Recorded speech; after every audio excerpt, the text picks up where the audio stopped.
ሰላም እንዴት ናችሁ?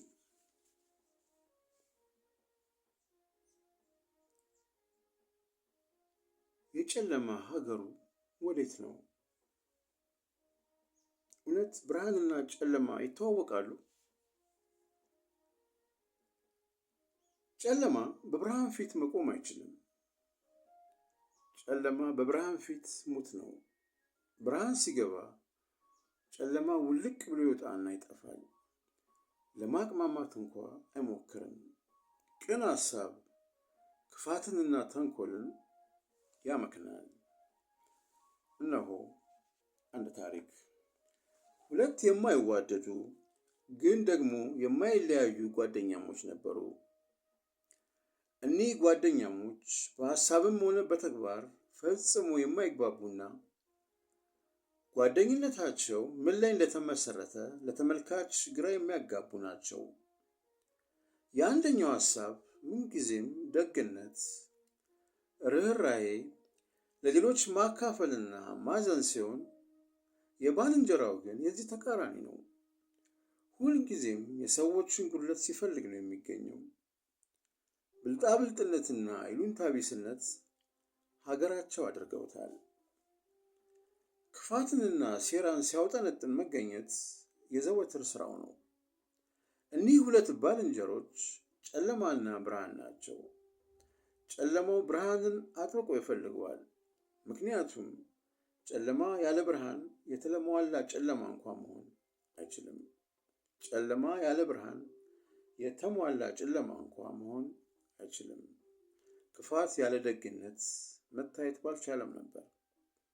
ከጌታችን ከመድኃኒታችን ኢየሱስ ክርስቶስ ደቀ መዛሙርት ውስጥ ከ12ቱ አንዱ አምላኩንና መምህሩን ለመስቀል ሞት አሳልፎ ሰጠው። የ11ዱ ብርሃንነት የይሁዳን ጨለማነት ለዓለም ገለጠው።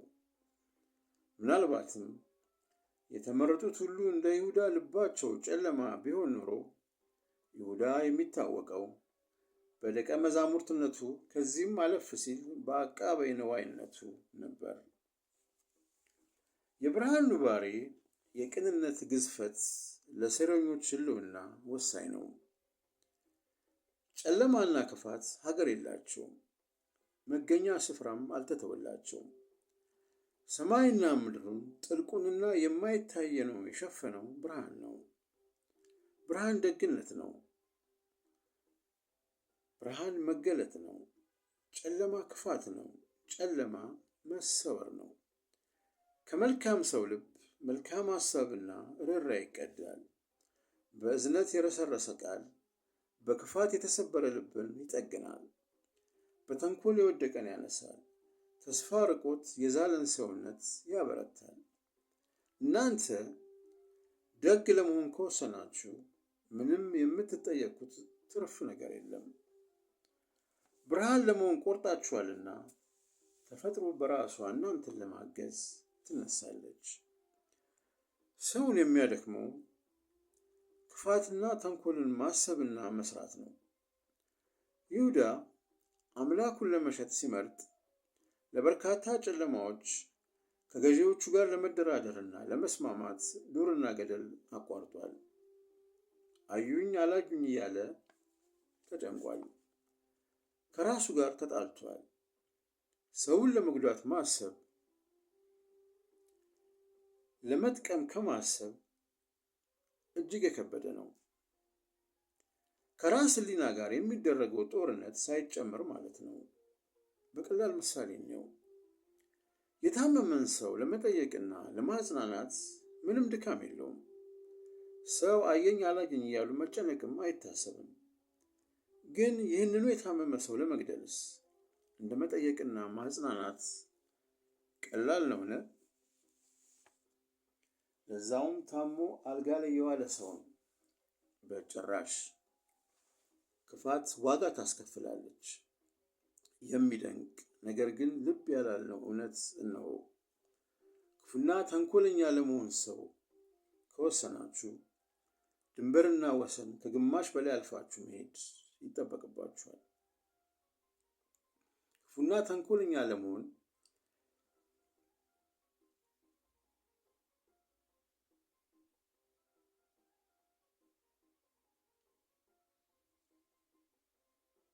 ክፉና ተንኮለኛ ለመሆን ሰው የመሆናችሁን ድንበርና ወሰን ከግማሽ በላይ አልፋችሁ መሄድ ይጠበቅባችኋል።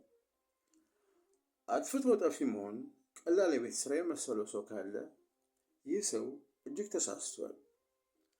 ምክንያቱም አጥፍቶ ጠፊ ወይም ገድሎ ሟች ለመሆን የግለሰቡን ግማሽ ዕድሜ መስዋዕት ማድረግ ይጠይቃል። ይህም ከተሳካ ነው። ለዚህ ነው አብዛኞቹ ለአጥፍቶ ጠፊነት የሚሰለጥኑ ወጣቶች በአሰልጣኞቻቸው እጅ የሚሞቱት። እስከ መጨረሻው ክፉ መሆን ስለሚያቅታቸው ከማጥፋታቸው በፊት የሚጠፉት። ክፋትና ተንኮል ወይም ጨለማ ሀገር የላቸውም። እንዲሁ ተንከራታች ናቸው። ነገር ግን እነሱን ለማስጠለል የመረጠ ሰው ሲያገኙ ግዛታቸውን አስፍተው ይመሰርታሉ። በሰውየው ልብ የቀረችውን እንጥፍጣፊ የብርሃን ቁራጭ ተቀራምተው እስኪወርሱ ድረስ በጭራሽ እረፍትን አያርፉም። የበሽታ መናኸሪያ መሆን ካልፈለጋችሁ ክፋትና ተንኮልን አጥብቃችሁ መሻት አለባችሁ። ከምታስቡት፣ ከምትናገሩትና እስከምታደርጉት ነገር ድረስ ራሳችሁን ከጨለማ መጠበቅ አለባችሁ። ገና በፍጥረት መባቻ ስልጣኑን በብርሃን የተነጠቀው ጨለማ እናንተ ላይ ሀገሩን እንዳይሰራ ሁልጊዜም ንቁ መሆን አለባችሁ። ይህ ክፉ ሰላቢ ማድባትና መጠበቅ ብቸኛ ችሎታው ነው። ዝንጋይ ሰው ሲያጋጥመው ደርሶ ይወርሳል። ሁልጊዜም ብርሃንን ፈልጉ፣ ወደ ብርሃኑ ተጣሩ፣ በብርሃኑ ተመላለሱ፣ ወደ ብርሃን ዙሩ። ከብርሃን ምንጭ ተቀድተናልና ወደ ብርሃን እንፍሰስ።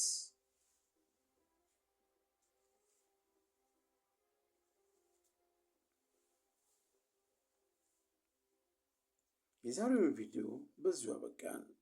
ውድ ተመልካቾቻችን የቪዲዮ ሀሳብ ከተመቻችሁ ላይክ፣ ሼር፣ ኮሜንት እና ሰብስክራይብ በማድረግ ቤተሰብ እንድትሆኑ በፍቅር እንጋብዛችኋለን። በተጨማሪም የዚህ ዝግጅት ሀሳብ ለአንድ ለምታውቁ ሰው ሊጠቅም ይችላልና ሼር አድርጉለት። መልካም ጊዜ ይሁንላችሁ። ቻው።